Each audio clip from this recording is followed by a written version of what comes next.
Okay, you're gonna need to forgive us because we're trying something new today. So to begin with, we never speak English to each other ever. When we have in the past, it's only because we've been with people that speak English, and it's like, and even then, it's like there's things that are so foreign to us in English that like it's just so hard.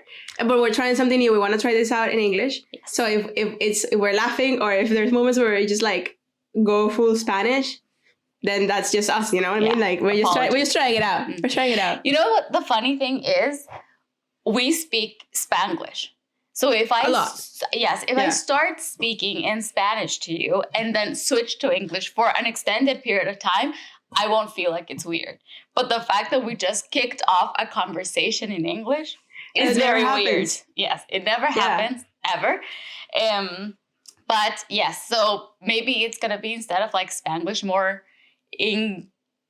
Spa. I don't know what whatever. Yeah, it's whatever like the other way around. More English than Spanish instead of more Spanish than English. Yes. Because I think the last time we spoke in English was the first time we met. Literally, like we kicked off a conversation in English. That was the first time, and then it never again. Yes. For anyone who's like unfamiliar with how we met in university in like the cafeteria, in our residence cafeteria. And she asked me like, can I sit here? And I was like, yes. And then she said, where are you from? And I said, El Salvador. Oh, I'm from Venezuela. And then we never spoke English again. That was it. Like 11 years ago. So, so yes, this is a new thing, but we're definitely trying it because, I mean, after all, we do live in Canada. We do live in Vancouver. I think we're speaking mostly to, you know, people like us who are trying to be creatives in the city. Not that we don't want to like expand our reach more, but I think that we definitely want to hit that like relatability with people in our local community as well. So anyway, today we're going to speak about something that is quite near and dear to my heart, but not in a good way, but in a way that's like I struggle with a lot. So we're going that's interesting. Because my experience, before you kick it off, my experience is exactly the opposite. I love this. Really? Okay. It's so interesting. Yeah. Okay. Continue. Okay. Sorry. I feel like I kind of hate it because I am a person. So, okay. To begin with, backtracking, we're going to talk about the relationship between like rules, procedures, guidelines, processes, and like creativity. And the reason why I struggle with this so much is because I feel like my personality is very naturally more like rule following, or like I like to create systems. I like to create processes. I like blah, blah, blah. But inevitably, the time always comes when I start feeling frustrated and boxed in and limited by them. And so I really try to like break free from it. But it's been, a bit of a struggle, I would say, for me to navigate, like where embracing this side of me being more of like the editor, not necessarily like in an editing way, but in a way where you have like processes and rules and guidelines front of mind, and where to shut that part off when I'm actually like creating and whatnot. So I feel like it's always very hard for me to strike that balance. But I know that as much as I often want to say like F rules and processes and whatever, excuse the expression. But I feel like as much as I want to do that sometimes, I know that in the creative process as a whole, they're also necessary. So I'm truly trying to like learn for myself where that balance is and how to make my brain switch between full free creating mode and time to set some boundaries around whatever it is I want to make, if that makes sense. I'm really interested into hearing like why you love this. No, I totally relate though what you're saying about feeling boxed in, because I have also I tend to sometimes throw myself all the way into the process, because in my mind, rules and process are two completely different things. You know, like in my mind, like when I throw myself all the way to the process side of things, and like I obsess over like a morning routine and obsess over I must be walking every single day, and because if I don't walk every day, I don't get ideas, and then if I don't go out for a walk, then I beat myself up, like things like that, and I end up putting myself in a box. More, and even more so when I am also in a time in my life like where work is very busy, or like whatever, when I'm not doing things that are necessarily always like itching the itch, you know, the creative itch. And it is just kind of like a bit of a bit of a busier season, you know, where there's other things going on. And like I tend to easily fall into the process ditch. And then that's just like, you know, I get very boxed in. But the rules, I feel like the rules give you a lot of flexibility. Like I love creating with constraints. And I feel like this is something that I learned about when I was in music school, when I was like a child, literally. Because when you're trained professionally in classical music is like the birthplace of rules. Excuse me. Yeah. So like everybody, classical music, it's like, you know, that there's things that you don't do.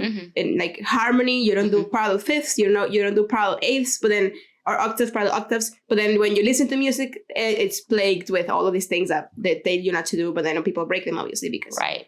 So for me, like, it's like you need to know the rules of what you're making in order to be able to break them. And that's not necessarily the case all the time. Like there's people like Jacob Collier recently is one of my biggest inspirations. And he's like mostly self-taught. So he doesn't necessarily always know the rules. So then you don't know that you're breaking the rules. So then you can go and be free. And there's a beauty to that. But there's also a beauty to understanding, you know, the history and like setting yourself a set of guidelines and then trying to bend those guidelines as much as possible to kind of get the creative process going, if that makes sense. So for me, like rules, I love.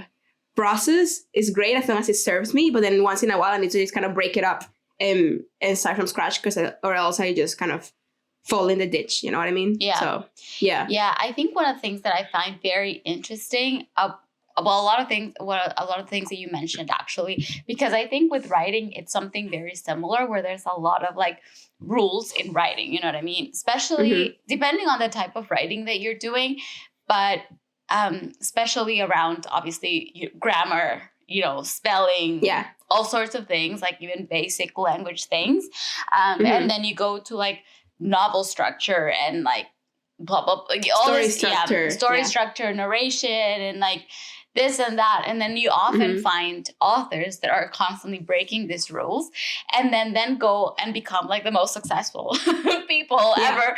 I think of, for example, Gabriel Garcia Marquez, a very like proficient Colombian author. He's like, so many of his books, I feel like sometimes break some of these rules sometimes of like what you would be taught in a creative writing course, for example. And then he goes and he's like a Nobel, like literature, Nobel Prize winner. And so sometimes I feel like that's also where my mind goes, where I'm like, so why do we have them in the first place? Like, why not have just people create, you know what I mean, out of whatever comes more naturally to them, I guess. But I think it really does depend on the discipline a lot because, of course, with like, I guess, music, it's very different than something like writing. And I think, I may be wrong, but I think that as we're moving into like, or we are already living in a very postmodern time, there seems to be a little bit more of that disdain for rules in certain areas. For sure, yeah. In creativity. And I think that in some ways that's good, but I think in some ways for sure, there's still like, depending on your discipline in your area, there still has to be some. So like architecture, which we've talked about before, for example, there still needs to be some sort of structure to what you create. Can collapse. Exactly. To what you create that actually makes this a livable space or something like that. I don't know, maybe in like culinary arts as well.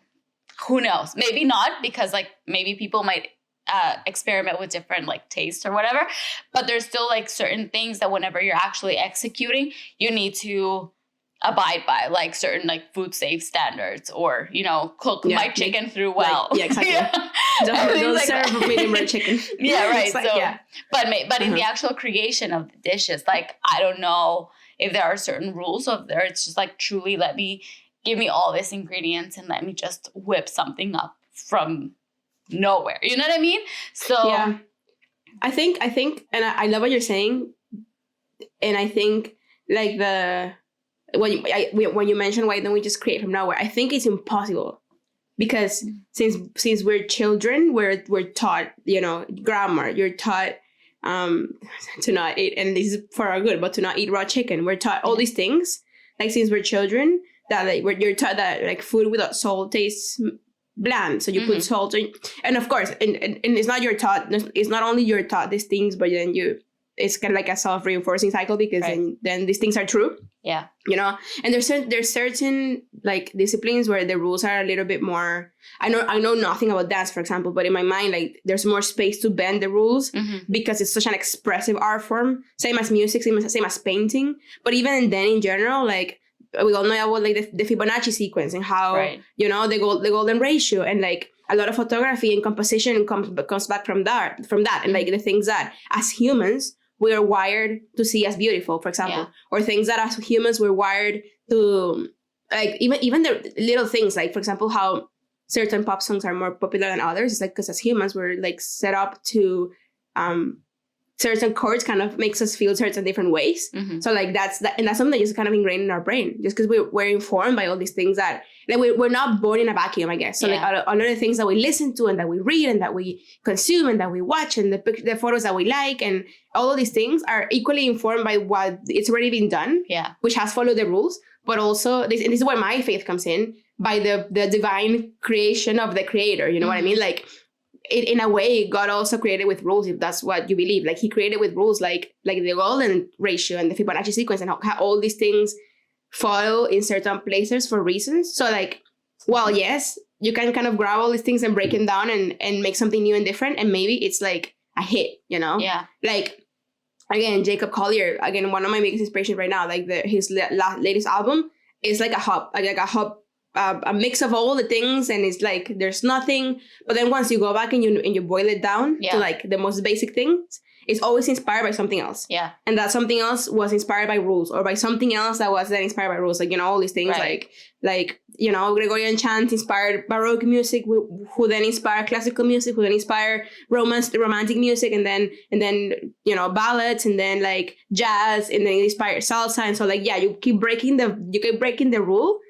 But then when you break the rule, you create new rules. Yeah. Then other people come and follow. You know, like it's kind of like a cycle. So I feel like it would be great, but I think I don't know what you think, but I think in my mind it's impossible to just kind of be like, screw the rules. You know, I'm just gonna create I think it's a little impossible, because it's kind of what we've been informed with our whole lives. Yeah. In a way. I think, I have two thoughts. Like, definitely one in relation to what you just said, and the other one to the previous point you made. But in relation to what you just said, I feel like it's, definitely hard to create a vacuum with like no rules, because ever since we're born, we already start facing certain constraints, whether they come naturally, just like because of our humanity, or even kids, like, you know, I just came back from home and seeing my nephew and stuff. There's things that he definitely hasn't been taught yet, but his constraints in like he wants to reach something or he wants to play with something, and seeing his own limitations make him in a way develop certain creative ways to get around, like, right?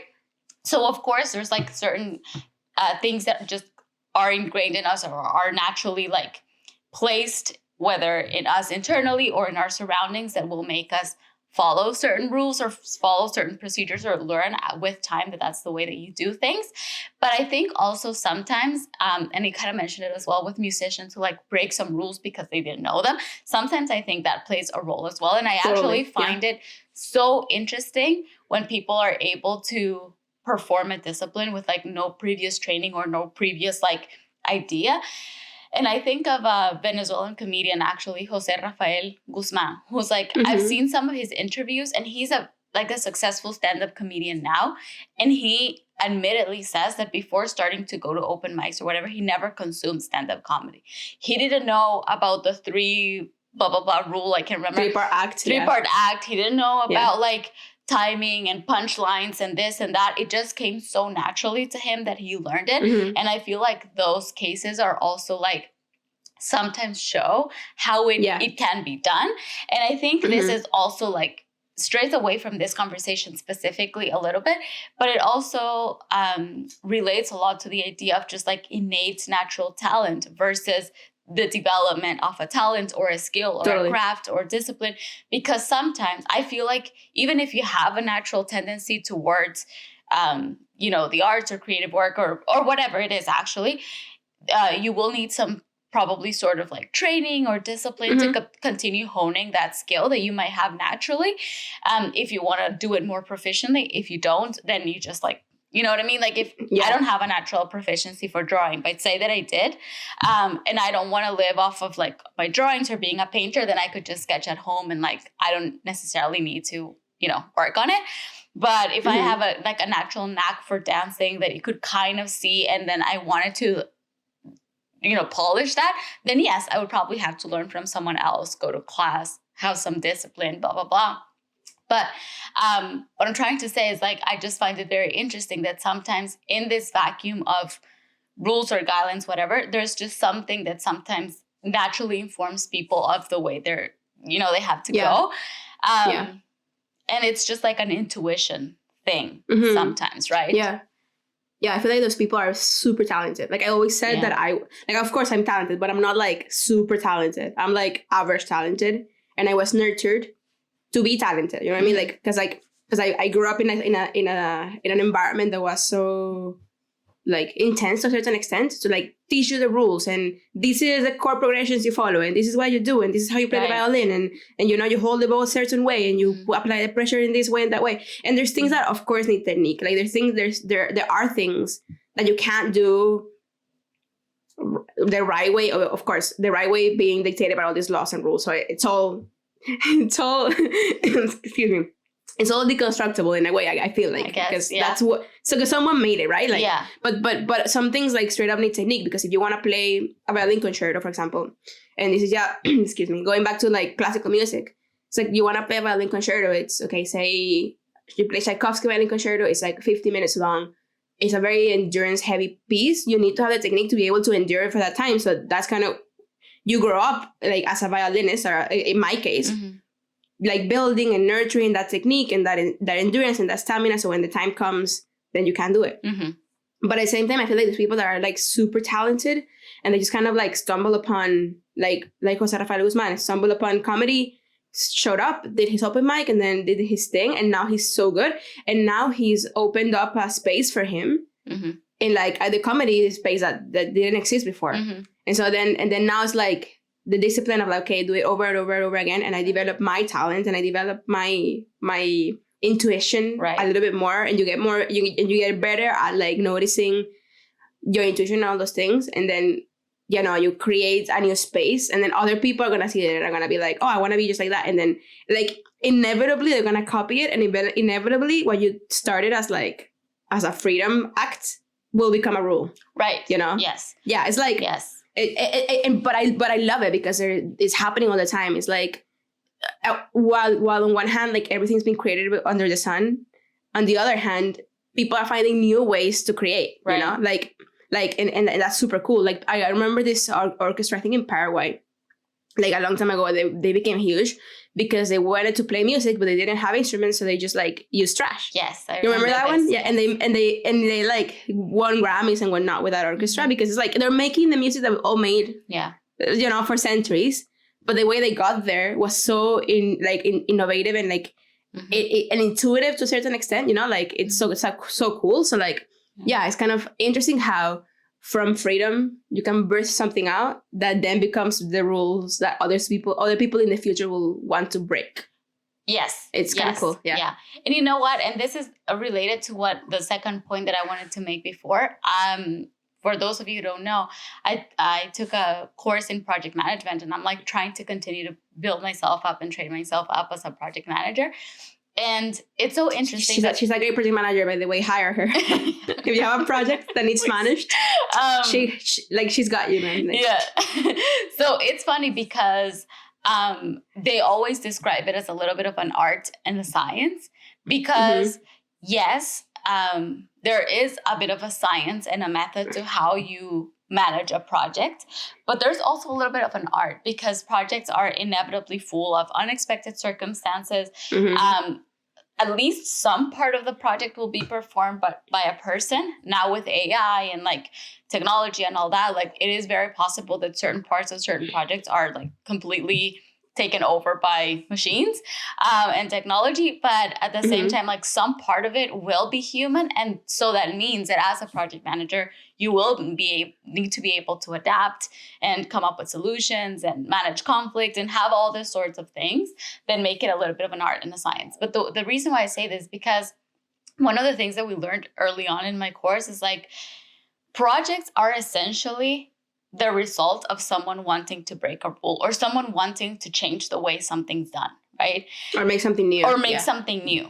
But it's like you identify a problem, a constraint, a hindrance, like whatever it is, you've identified something that needs fixing or needs updating of some sort. And so a project is birthed out of that.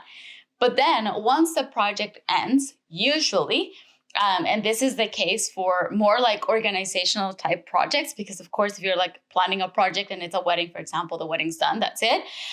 But then you're like in more of an organizational setting, once the project cycle ends and you do the handoff of that new thing that you created, whatever, it goes on to become an operational process within the company, within the organization. And in a few years' time, that process will have some problems that will need fixing.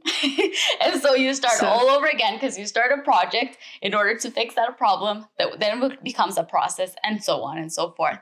So I feel like, what you just said about, and it's very relatable to this, idea of creativity. It's like something is birthed out of whatever, like some desire that someone had to create or a need, or a want or a need, whatever, made someone want to create something in a certain way, and whether they followed the rules or not or whatnot, like it made something that if successful will probably then, as you said, become like a guideline or a standard or something. Because if you think about all these different disciplines, especially like the more artistic ones, like stand-up comedy or theater or writing or whatever, like some people started doing them. Someone had to be the first one to write a play. Someone had to be the first one to write a comedy piece or to write music or a book or a novel, whatever. And so and those people did it with no previous knowledge of anything. So they eventually, whatever they created became probably a standard, right? And then someone was like, well, I don't know, whatever. I don't know who the first person doing Greek comedy was, but for example, Greek comedy, the roles for women used to be played by men, right? Whatever. At some point, someone was like, no, I don't like this. I want a woman playing a woman. You know what I mean? Yeah. And they were like, okay, so we're doing this a little bit different. And so on and so forth, I'm assuming. So essentially, I think it's this conversation where rules and procedures and guidelines are very necessary, I think, especially even though I struggle with the idea, I understand they're necessary. And especially when you're dealing with client briefs or certain company policies or laws, certain laws and things. But I'm also interested in where can rules and guidelines, whatever, stifle creativity as well? Because of course, or where can it help it and where can it stifle it? What do you think? I think for me, in my experience, whenever I've done client work, very strict rules or very strict guidelines can stifle creativity because it's really hard to get your mind to think outside of those rules, or it's really hard to get your mind sometimes to find creative solutions in the constraints of the rules. Right. So then you get discouraged. You're trying to come up with a solution for a new, let's say, a new process that's being implemented in your business. Say you work for a company and you're an admin assistant and you have to come up with a creative solution for a new process that's being implemented. So you have to kind of come up with a pipeline, say, for example. And the rules are so minute and that sometimes it's very easy to get discouraged because then you don't see any way around or any way in which, within the constraints, you can actually make something that works and that gets the job done and that everybody's happy with, and that, because this is not just for art. Of course, for art it's very obvious because I feel like there's two things. I feel like for art, things that are purely art, like music and dance and painting and stuff like that, the rules can help. But for things that are a little bit more producty, creativity towards a product, like content, or when you're trying to be creative in your own space, even if it's not obviously creative, like at work, coming up with solutions and quick thinking and stuff like that. Rules can sometimes stifle the idea process because of this, because it's really easy to get discouraged when you're within those boundaries. Yeah, and I think it's especially when you're working with a team of people, it's really hard to get everybody on board, with the rules and the guidelines and the processes and like communication. Like when you're collaborating, where in art it can be great because when you're collaborating with people, you can be like, okay, we're all gonna agree that we're making a song. For example, this is the example that I have in mind, but we're making a song in G minor. So rule number 1, that's the key. And we're making it with this tempo, that's a tempo. And we're talking about these feelings that, you have those rules that help you create in collaboration because we're all uniting on one thing. When you're collaborating in something more productive, you kind of have to like, everybody has different values and they all have different stakes and different, outcomes that they want out of the project. So it's kind of hard to get everybody aligned. Right. So I feel like, in those cases, it can be very discouraging. It can lead you to like block, in my opinion, in my experience too, where you're just like, I can't come up with any idea. I guess I suck. I'm just gonna like procrastinate, and it doesn't help you. It helps you procrastinate more even because then you're like, if I can't come up with anything, then it's like, well, I might just like not do it and just push it to the last minute. And so, yeah, I think in my experience, it's been like that. Especially like making a distinction with creativity in more as a product, like projects and processes and things like that I've done in the past. Like when there's just too many rules or like everything is so picky, then it's like, well, you're not leaving any space for me to be creative and for me to do my job, like, because then it's like, oh, I cannot do anything then because it's like so small. Yeah. I think so too. I think that sometimes certain like guidelines and procedures and rules, whatever, can definitely promote that creative block. And I think something that you just said is so important because I feel like this conversation to me, it relates to something we spoke about in another episode, like the fact that the creative process has so many different stages, whether you consciously go through them or not, but like it always starts with an idea, essentially, right? Or like something that you identify that prompts that need to create. And I think that having those rules and those guidelines like right off the bat can sometimes hinder that divergent thinking at a stage where it's needed, right? Like, whether it's like for free form creating art or like a content or a product, if you start with something that's already kind of given or a little bit very delineated, very, like a little bit less free in some way. Like very stiff. Stiff, then I think it can hinder that divergent thinking. And like that's one of the things about project management, even that I don't love, to be honest, because sometimes, even though I love like the feel of, seeing something to execution and blah, blah, blah, I feel like even the brainstorming sessions are very controlled. Happen in a very controlled environment, in a very specific way. Not so blue. In a very specific way, blah, blah, blah. And so, of course, in this whole conversation, we should acknowledge that there are people with different personalities that will thrive within those constraints. It's not my case. So I find it that if I go into a certain like project or something that I want to do, and immediately I'm faced with like, this is where the boundary is, I already know that my ideas are not going to be as good. I'm already going to be feeling a little bit dismotivated or discouraged, or like, my mind will immediately jump to the rules first as opposed to ideas first. You know what I mean? Like I won't let the ideas flow as freely.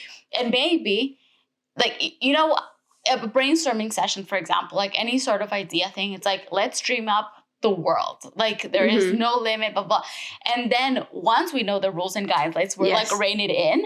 But if I already come in with the constraints, then I won't let my mind fly because immediately I'll be discarding any idea that doesn't fall like neatly within this mold. So I think that sometimes it can stifle it, but I know that in certain occasions it can also aid it because the paradox of choice is also very true. I've experienced it as well, where it's like when you have all the possibilities in the world and you're absolutely paralyzed by all the choices, and then you're like, so I don't know what to do. Like I guess both extremes are bad in a way. In this process, I don't know if you've experienced the flip side where you're like, you truly had all the freedom in the world, but then knowing that you could do absolutely anything also ended up like paralyzing you?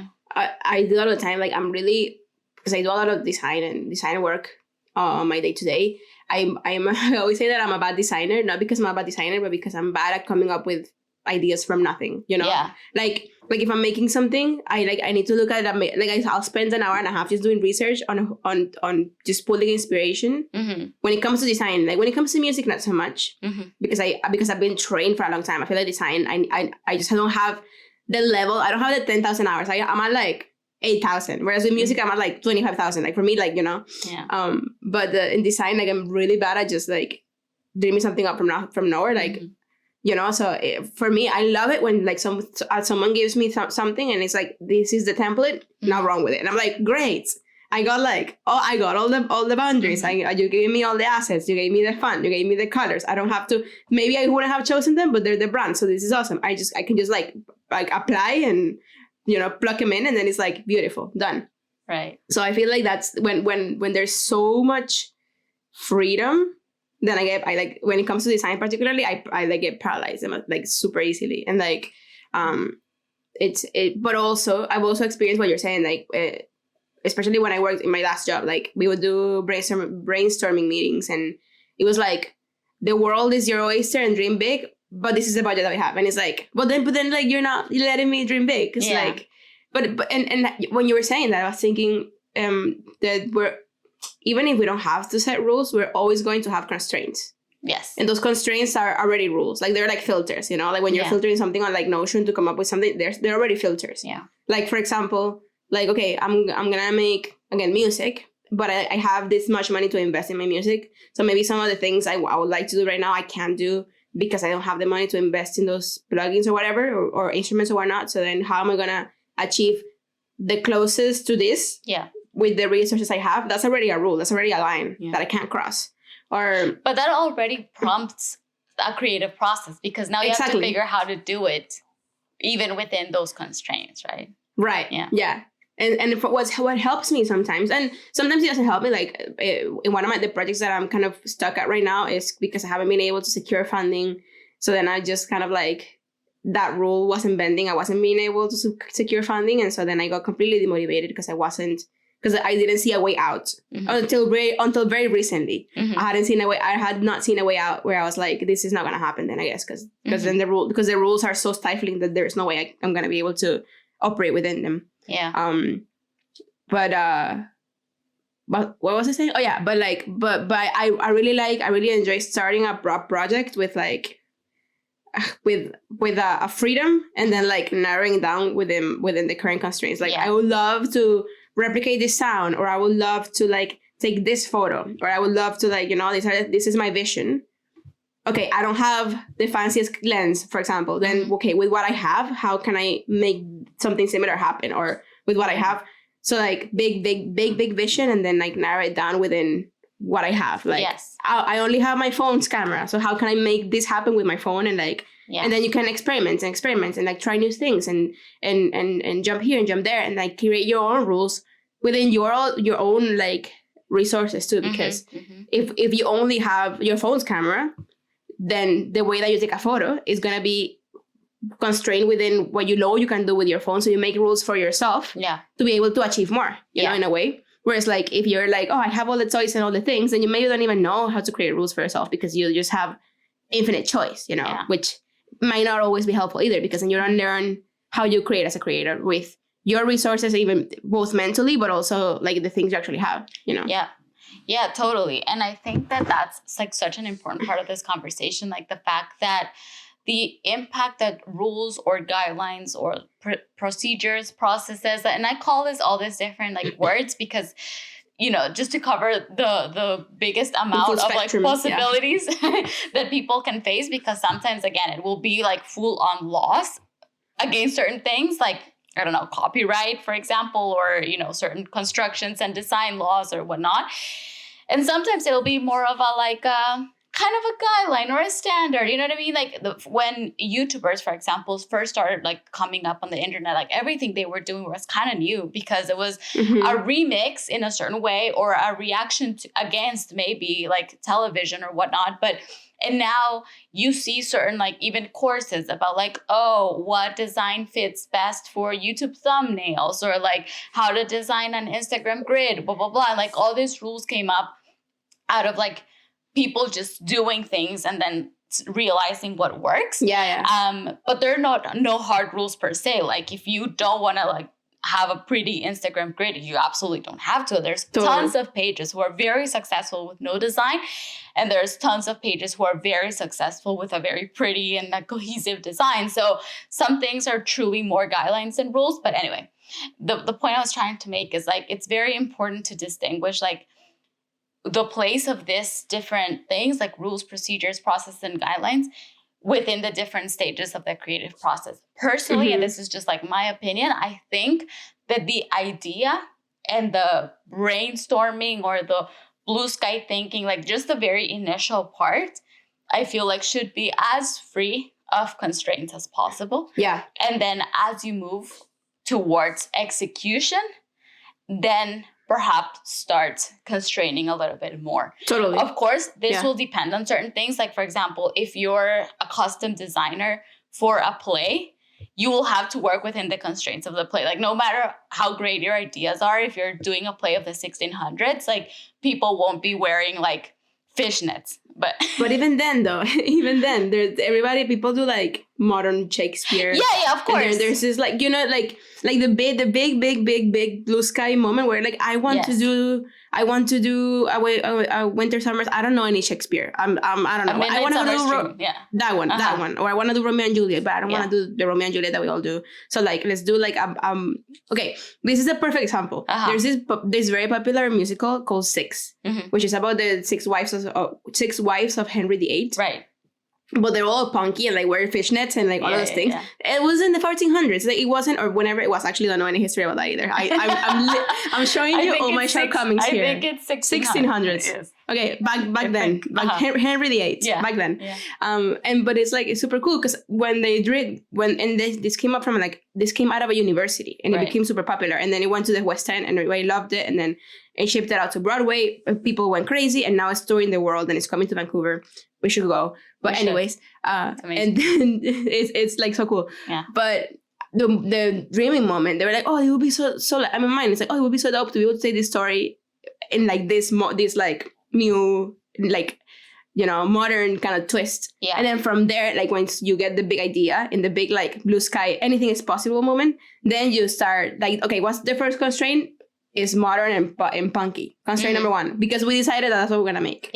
And you make your own constraints. Right. But the initial spot is like, it can be anything. Like, Romeo and Juliet can be anybody. Like, it could be anything, you know? Like, it doesn't have to be exactly what Shakespeare saw back in the day, you know? Like, in, I don't know what year. The day. In the day. Exactly. And that's what I feel like they're definitely, like, in the moments of blue sky thinking and just, like, letting your artistic mind and artistic soul and like creative self just truly like go for it, then yes, the world's your oyster. But then I think as you move down execution, like certain constraints in the form of rules or guidelines, whatever, may be useful. Budget, and those may come externally. Like, you might have a brief, you might have a like, whether it's a creative brief or a project brief, whatever. You might have, again, budget, you might have, you know, whatever it is, external constraint that you might have, but you might also want to implement certain internal ones. Because, like, some creative endeavors are just like for you, right? Like, say someone writing a novel, unless an agency and a publisher has paid for something, you know, like very successful authors sometimes get like commissioned to do work, like, in advance. Sarah J. Maas, she's already like been paid by Bloomsbury to write like another 11 books or something ridiculous like that. Okay. Can we do a quite quick sign up here? Okay. Bloomsbury needs to, or whatever the Bloomsbury. Yeah, they need to chill out because, like, the book I'm currently reading, like 95% of it could have been an email. Okay, I love that book. Oh my goodness gracious. I feel like I need to go back to, because okay, I'm reading the Akatar series. Yes. I'm currently on A Court of Silver Flames. Oh no, A Court of Silver Flames. No. Okay, good. No, that could have been an email. Yes. Like Ako Mafako War, great books. Yes. Amazing books. Yes. Like, love them. Akotar, email. But I guess that was her first one, so fine. Yeah. A Court of Silver Flames, now I feel like the story has ended. And they're paying her for more. She kind of had to pull a story out of the thin air. And like, she's great at it. I'm not saying she's bad, but I'm just saying, if you don't have a story, don't pay me for a story, man. Yes. But anyways, just close side note. That's it. Yeah, no, so exactly. So I think that unless, you're in that situation where you've like been prepaid for a job or something that you need to do, then fine. But say you're like a starting author or someone who doesn't have like a contract or something saying that you need to publish or write by X date or about X topic, or the continuation of like your saga or whatnot, and then you're truly free. But then you might want to set certain like constraints for yourself, right? Yeah. And whether that's like about in the work itself. So say you're writing a book. Isabel Allende. Yes, like so you're writing a book. It might be about the topic that you're treating, the amount of characters you will have, whether it's going to be first person or third person, blah blah blah. So you may want to have like set some certain constraints or rules or guidelines within the work itself, but also for yourself as a creator. So you might be like, every day I'm going to sit down for an hour and write, or every 300 pages, I'm going to ask a friend to read it. You see how it's going. I don't know what it could be. You know what I mean? Or if it's dance, if it's whatever, it's like a certain amount of hours of practice, a genre that I'm going to be practicing more of, the studio that I'm going to be attending, the budget that I need to set aside in order to attend to class. So all these different things. So there's like also that part where sometimes those rules, procedures, or guidelines, or process, whatever, might just need to also come from ourselves in order to be able to create. Yeah. But and to help you perfect the craft. Right. But at the same time, I think it's also important to realize like that may be more necessary for things that we actually want to polish, and less of for those that we're doing just for the pure pleasure of it. And I think we've spoken about it in previous episodes about just having that creative outlet that's truly just for you. Yeah. And I think in that space is where you can also practice being as free as you can and ridding yourself of as many constraints as you can. Like, I like writing, for example. I've mentioned it many times. It's the creative thing that I like the most. And there will be moments, like if I'm writing for a blog, or if I'm writing, something for work, or articles that I've done in the past for like friend magazines or whatever, I'm going to work within the constraints of the tone of the magazine, for example, or whatever it is that it requires. But when I journal, for example, or when I write certain pieces that will never see the light of day, they're only for me, I am as free as I want to. Like, sometimes I will not care about grammar. I don't care about language. I don't care about paragraphs. I don't care about anything, because it's like for me, to me, and for the pleasure of writing only.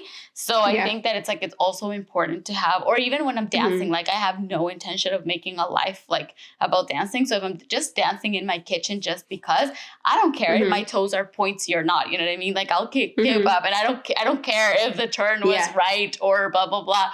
So sometimes I think it's also great to have seek that creative expression in a way where you allow yourself as complete freedom as you can, because I think that will also like help you, or help us strengthen that divergent thinking muscle, that whenever we go in to do any sort of creative thing will probably help us.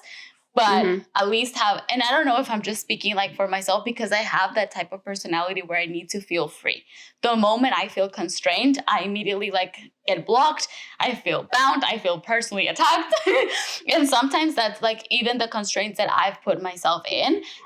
There was a time where I used to be like big on personality tests and stuff. I mean, I still like them. But I remember that the place that we used to work at before, both of us, we did a personality test like when we started working with the organization. And one of the things that came up for me is like, you like to create your own systems, but eventually you'll feel the need to break out of them. And like, that rings so true for me. So I think that like having certain areas where you're like nothing matters here. I can do whatever I want. Yeah. Can be very freeing and very like can keep filling up that creative tank. Yeah.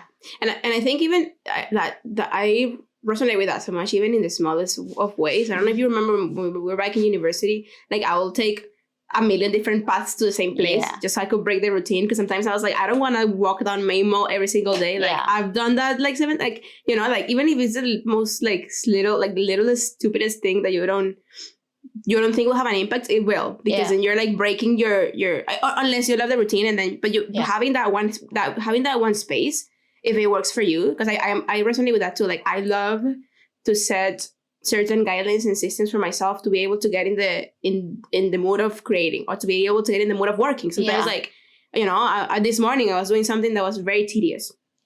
And I love it. It's like a lot of photo editing was great, but it was very tedious. Yeah. So then I was like, the podcast I was listening to, like it wasn't working. So I had to like play music and be like, okay, for this kind of work, maybe music is better. That's a system that I've set for myself, even if it's small. Yeah. Then now I know, okay, that helps me better. But like, even if in the littlest things, if you can be like, no, I will go for a walk today, and I'll be the free as I can be.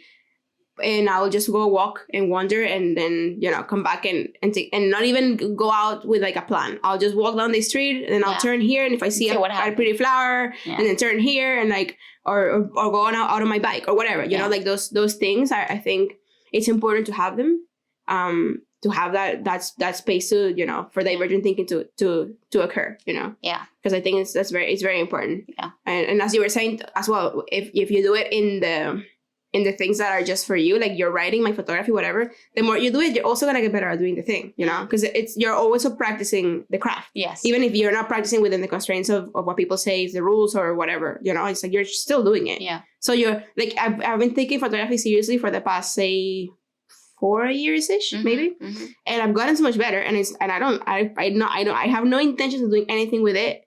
And if I ever do, it's for the pure pleasure of doing it, you know, like for the pure pleasure of selling a photo book, not because I want to sell my photos, you know. Yeah. But I've still gotten better because I've been doing it for this long. So now I know techniques that I didn't know, that I just kind of stumbled upon by doing it over and over again. So, yeah, you know. Yeah, totally. Yeah.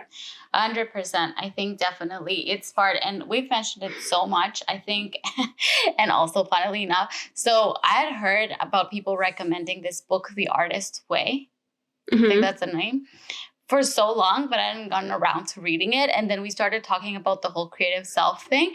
And the whole book is about discovering your creative self. So I will say, full disclaimer, I haven't finished it. I'm still like in chapter 1 or something. But because we've mentioned it so much in the previous episodes, I think it's a great tool if people are interested in just like figuring out how you are as a creative person and like what works for you and what doesn't. And then learning how to navigate those internal constraints that you might have, but also the external ones, because the external ones, it's also harder. You have no control whether you have them or not sometimes. And then like, if you're a person like me who has a certain disdain for them, like how do I still navigate them and face them and create despite them or because of them? So like, it depends on how you are. And remain flexible too. Yeah. And remain flexible within them, because I think that's important too. Yeah. Yeah. I'm going to download that book because I feel like I've heard about it a lot. Yeah. I finally took the plunge. It seems like it's got a little bit of work because it has exercises. It's like one of those things, like one of those books that you have to actually work at. Mm-hmm. And right now we're both in a bit of a busy season because obviously with this project, and we're starting to like get traction with like, you know, people who are working with us and whatnot. Then obviously like time is a little bit more limited, but I fully intend on doing it because I do think that I'm in a bit of a creative slump, which is like also relating to one of the episodes that we did before. So I want to break out of it, and I definitely want to keep developing myself as a creative person. But if you've been wondering what the heck we mean with that, for the past few episodes, I would highly recommend that book. Yes, and if you speak Spanish. Sorry, I thought you were gonna say go listen to the creative slump. Only do so if you speak Spanish. Yeah, but I will say though, we're uploading this videos on YouTube. If you're not watching on YouTube and you're just listening, and I've tried the auto-generated captions. it doesn't catch some words because we use like certain very like regional local words slang from El Salvador or Venezuela or whatnot.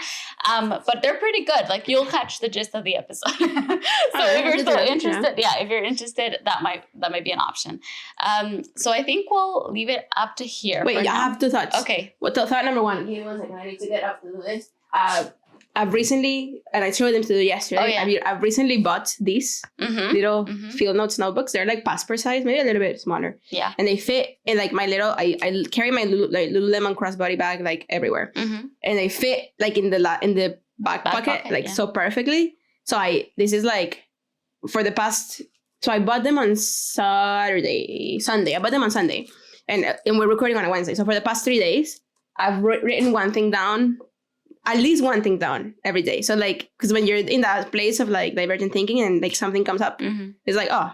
And I used to write it down on my phone, but then I forget about it because I write down things on my phone that don't matter all the time. So then your brain doesn't like register it as something important. Yes. But then when you write it down on paper, it's like, oh, this is important. So that's thought number one. And thought number two, now you were talking about we're getting a little bit more traction with people wanting to work with us. If you want to work with us or if you want to get to know us better, maybe have a call, have a coffee or something. Yeah. Reach out to us. Maybe we can leave our email somewhere. If people want to reach out to us. If you want to like work with us, if you have a project that you'd like to get started and you don't know how to, we can help. Yep. And we can also just have a chat if you'd like to talk more about creativity or if you would like to talk more about your own projects and stuff like that. We'll be open to do that. So just hit us up. DM us on Instagram. We're also open there. So those are my two thoughts. I think, and this is more of a thought for you, but for people to expect it because it's going to happen. We'll make it happen. I feel like we need to do something, whether it's an episode or a video or something explaining more of what Mashtia Collective is. Because definitely the idea is for it to be a collective, for us to work with other creatives and creators in the city, in Latin America, in the world. Anywhere where people exist and have an idea. But definitely we have a very, I think, strong sense of our vision for what we want Mashtia to be. And we definitely want to share it with everyone and for everyone to be a part of it as well. So for sure, reach out if you have ideas, an upcoming project, if you just want to chat. I know I personally love chatting with people who are like more creative and whatnot because you just feed off like each other's energy. So definitely reach out to us. Our email is mashtiaco@gmail.com. I'll leave it in the show notes. And we're also on Instagram, mashtia.co. Right? Yes, Mashtia.co. And we will maybe we can do that next episode. It's just talk about who we are and what our vision is. Yeah. And just stay tuned if you want to know more about this project. Also, this is like possibly the last closing thought. One of the things we want to do is to put out our own original creative work. And hopefully in the future, more people's creative work. Yeah, like if you want to work, Yes, this week. But we this featured week, yours. Maybe we featured something I did called the Seawall. It's music, but it's like soundscapey music. So like music that is it's like attempting, I can't speak English, to transport you to the place and like create an environment that surrounds you in a soundscape. And it's called the Seawall because, and you can go on our Instagram account. I did a little reel there that explains kind of why I did it. But the Seawall is like, we live in Vancouver. I live very close to the Seawall, and the Seawall is like this like big anchor in Vancouver. People go there for walks. People go there for runs. People walk their dogs. Like there's parks around it. So you like when it's summer, you go out, you take your picnic blanket, you drink a beer and read your book. Like it's such a hub for people, for everybody in Vancouver. And I personally like most of my biggest live things. It's like I got married at the Seawall. Like my wedding reception was there. I met my husband and got to know him like at the Seawall. Like all these things happen there. I love the Seawall and I go there every single day. So I wanted to like write something that if I'm ever not able to go to the Seawall ever again for whatever reason, I can listen to it and it will take me back to Seawall. And so it's on Spotify, it's on Apple Music, YouTube, whatever you listen to music, you can just go find it. And I hope it helps, or I hope it transports you there and it puts you in that fuzzy place that puts me whenever I'm there. So that's my little shameless plug. It's beautiful. It's beautiful. It's so relaxing, so melodic. I think you will definitely feel like you're there. So check it out, and I'll leave the link on the show notes as well. So we're going to wrap our episode up with that. I hope it gave you a little bit of food for thought and just like a reflection also of like what your relationship is to creating, to rules, to procedures, guidelines, and whatnot. And we'll see each other next week. So, see you next week. Bye.